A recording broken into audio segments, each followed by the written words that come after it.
அனைவருக்கும் வணக்கம். ecommerceோட இந்த வீடியோல நம்ம எதை பத்தி பார்க்க போறோம் அப்படின்னா அமேசானோட ஃப்ரீ ஆட் கிரெடிட்ஸ். இப்போ வந்து 5000 rupees வந்து ஃப்ரீ ஆட் கிரெடிட்ஸ் அப்படின்னு சொல்லி கொடுக்குறாங்க. ஏற்கனவே வந்து பாத்தீங்கன்னா 2000 rupees கொடுத்துட்டு இருந்தாங்க. இப்போ வந்து அதை 5000 சேஞ்ச் பண்ணிருக்காங்க. ஆனா எல்லாருக்கும் இது அப்ளிகபிளா அப்படிங்கிறது தெரியல. ஆனா 5000 கிரெடிட்ஸ் வந்து இப்போ கொடுத்துட்டு இருக்காங்க. ஸோ இந்த 5000 கிரெடிட்ஸ்னா என்ன, 5000 rupees அது நமக்கு வந்து அமௌண்டா கிடைக்குமா அப்படிங்கிற கன்ஃபியூஷன் பாத்தீங்கன்னா நிறைய இருக்கு. அதுவும் புது செல்லருக்கு வந்து என்கிட்ட நிறைய பேர் கேட்கறாங்க. எப்படி கேட்கறாங்க அப்படின்னா 5000 வந்து கேஷ்பேக் வந்து கொடுக்குறாங்க அமேசான்ல. செல்லர் அக்கௌண்ட் கிரியேட் பண்ண உடனே அந்த 5000 கேஷ்பேக்கை நான் எப்படி எடுக்கிறது அப்படின்னு ஒருத்தர் என்கிட்ட கேட்டாரு. எப்படி எடுக்கிறது அப்படின்னா என்னங்க கேட்கறீங்க அப்படின்னு கேட்டா, இல்ல சார் செல்லர் அக்கௌண்ட் கிரியேட் பண்ண உடனே டேஷ்போர்ட்லயே பாத்தீங்கன்னா எனக்கு 5000 வந்து ஃப்ரீ அமௌண்ட் உங்களுக்கு இருக்கு, அதை யூஸ் பண்ணிக்கீங்க அப்படின்னு சொல்றாங்க. அது எப்படி யூஸ் பண்றதுன்னு தெரியல, எப்படி எனக்கு எடுக்கிறதுன்னு தெரியல அப்படின்னு சொல்லி ஒருத்தர் கேட்டிருந்தாரு.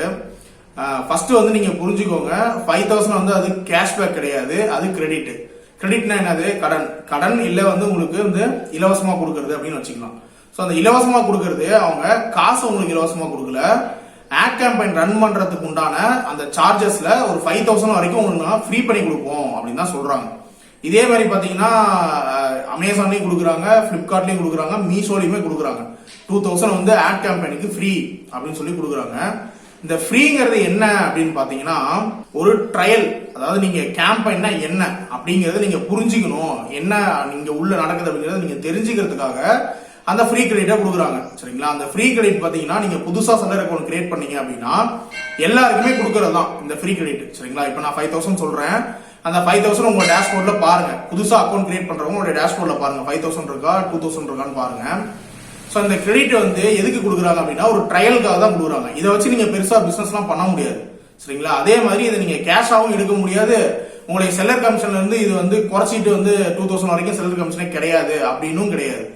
இது வந்து பியூர்லி ஒன்லி ஆட் கேம்பெயினுக்காக மட்டுமே கொடுக்கக்கூடிய ஒரு ஆஃபர். அமேசான் சைடும் சரி, மீஷோல வந்து கொடுக்குறாங்க. இந்த மாதிரி ஒரு நியூ செல்லர் என்கிட்ட என்ன கேட்டிருந்தாரு அப்படின்னா, நான் வந்து எனக்கு கிரெடிட் வந்து ஃப்ரீ வந்து இருக்கு, 2000 ஃப்ரீ கிரெடிட் இருக்கு, ஆனா எனக்கு வந்து சார்ஜ் பண்ணிருக்காங்க அமேசான்ல இருந்து 1500 rupees எனக்கு ஆடுக்காக சார்ஜ் பண்ணிருக்காங்க. அவங்க ஃப்ரீயா கொடுத்ததுனாலதான் நான் கேம்பெயின் ரன் பண்ணேன், ஆனா எனக்கு 1000 ரூபாய் சார்ஜ் பண்ணிருக்காங்க, எப்படி சார்ஜ் பண்ணிருக்காங்கன்னு தெரியல அப்படின்னு என்கிட்ட ஒருத்தர் கேட்டாரு. அவருடைய அக்கௌண்ட் நம்ம செக் பண்ணி பார்த்தா டெய்லி பட்ஜெட்டா என்ன பண்றாருன்னா ஒரு 200 rupees வந்து டெய்லி பட்ஜெட்டா பிக்ஸ் பண்ணி வச்சிட்டாரு. பிக்ஸ் பண்ணி வச்சுட்டு கிட்டத்தட்ட வந்து ஒரு 10 நாள் போனாவே அந்த பட்ஜெட் காலி ஆயிரும் இல்லையா? டெய்லி பட்ஜெட் வந்து 200 rupees அப்படின்னா 10 நாள்ல என்ன ஆயிருது, 2000 rupees ரீச் ஆயிருது. சோ இந்த கேம்பெயினோடைய ஃப்ரீ கிரெடிட்டோடைய லிமிட் பாத்தீங்கன்னா 2000 தான். 2000 வரைக்கும் உங்களுக்கு சார்ஜ் பண்ண மாட்டாங்க, அதுக்கப்புறம் சார்ஜ் பண்ணுவாங்க. சோ 10 நாள் வரைக்கும் இவருக்கு சார்ஜ் பண்ணல, 10 நாளைக்கு அப்புறம் பாத்தீங்கன்னா இவருக்கு சார்ஜ் பண்ண ஆரம்பிச்சிட்டாங்க. சரிங்களா? சார்ஜ் பண்ண ஆரம்பிச்சு இவங்களுக்கு வந்து ரிப்போர்ட்ல பேமெண்ட் செக்ஷன்ல பாத்தீங்கன்னா அந்த ஃபீ கழிச்சதுக்கான ரிப்போர்ட்டும் கொடுத்துட்டாங்க. இவருக்கு வந்து சார்ஜ் பண்றதே வந்து தெரியல. சோ இவர் என்ன நினைச்சாரு அப்படின்னா 2000 ரூபாய் அப்படிங்கிறது பெரிய அமௌண்ட் அப்படின்னு நினைக்கிறாரு, ரொம்ப பெரிய அமௌண்ட். அந்த 2000 ரூபாய் வந்து நமக்கு வந்து சேல் வந்தாதான் சார்ஜ் பண்ணுவாங்க அப்படிங்கிற மாதிரி இவர் நினைச்சிட்டாரு. சோ எனக்கு தான் சேலே வரலையே, அப்புறம் எப்படி வந்து எனக்கு சார்ஜ் பண்ணாங்க அப்படின்னு சொல்லி இவரு பின்னாடி போய் பார்க்கும் போதுதான் இவருக்கு ஒரு விஷயமே புரிய வருது, நம்ம பட்ஜெட்டை கிராஸ் பண்ணி நம்ம போயிட்டு இருக்கோம் அப்படிங்கிறது. சோ இந்த ஃப்ரீ கிரெடிட் அப்படிங்கிறது பாத்தீங்கன்னா உங்களுக்கு ட்ரையல் பண்றதுக்காக மட்டும்தான். சும்மா அந்த ஃப்ரீ கிரெடிட் நீங்க வந்து ஒரு கேம்பெயினை ரன் பண்ணி விட்டுட்டு எனக்கு ஆர்டர் வந்தாதான் இந்த கிரெடிட்ல இருந்து குறையும் அப்படின்லாம் கிடையாது. நீங்க ஆட் கேம்பெயினோடைய பேசிக்கே பாத்தீங்கன்னா பே பர் கிளிக். சரிங்களா? பிபிசின்னு சொல்லுவாங்க, பே பர் கிளிக். நீங்க ஒரு கிளிக் பண்ணிட்டாவே உங்களுக்கு நீங்க பே பண்ணி ஆகும். இப்போ நீங்க 100 ரூபாய் டெய்லி பட்ஜெட் வைக்கிறீங்க, பிட் அமௌண்ட் வந்து 20 ரூபான்னு வைக்கிறீங்க அப்படின்னா ஒருத்தர் வந்து கிளிக் பண்ணாருனாவே உங்களுக்கு 20 ரூபா உங்களுக்கு மைனஸ் ஆயிடும். சரிங்களா? ஆனா அவர் ஆர்டர் பண்ணலாம், ஆர்டர் பண்ணாமையும் போகலாம், அவர் வெளியே வந்துட்டு திருப்பி 1 hour கழிச்சு மறுபடியும் ஒரு வாட்டி கூட போய் கிளிக் பண்ணலாம், அப்ப மறுபடியும் ஒரு 20 ரூபா போகும். சோ எத்தனை கஸ்டமர் கிளிக் பண்றாங்களோ அந்த ஒரு கிளிக்குக்கும் 20 ரூபா சார்ஜ் பண்ணுவாங்க. ஓகேங்களா? இதுதான் வந்து பேப்பர் கிளிக்.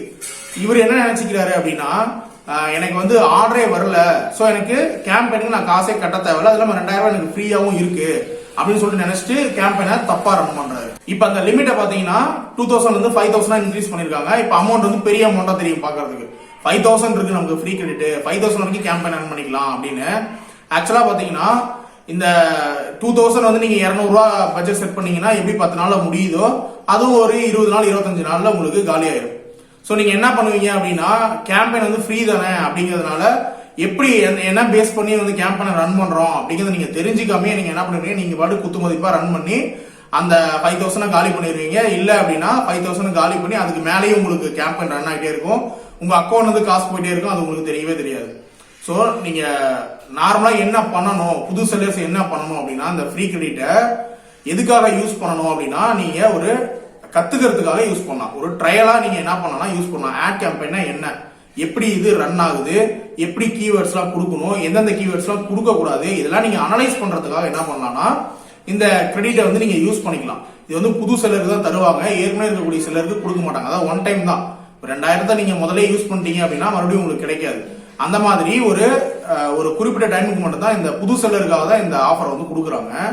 ஸோ நீங்க புதுசா வர்றவங்க என்ன நினைக்காதீங்க அப்படின்னா, இந்த 5000 வந்து ஒரு பெரிய அமௌண்ட் நினைக்காதீங்க. ஒரு 10 நாள் 20 நாள் வந்து நீங்க கேம்பெயின் ரன் பண்ணாவே ஒரு சேல் கூட உங்களுக்கு வராது. ஆனா இந்த 5000 பட்ஜெட் உங்களுக்கு காலியாயிடும்.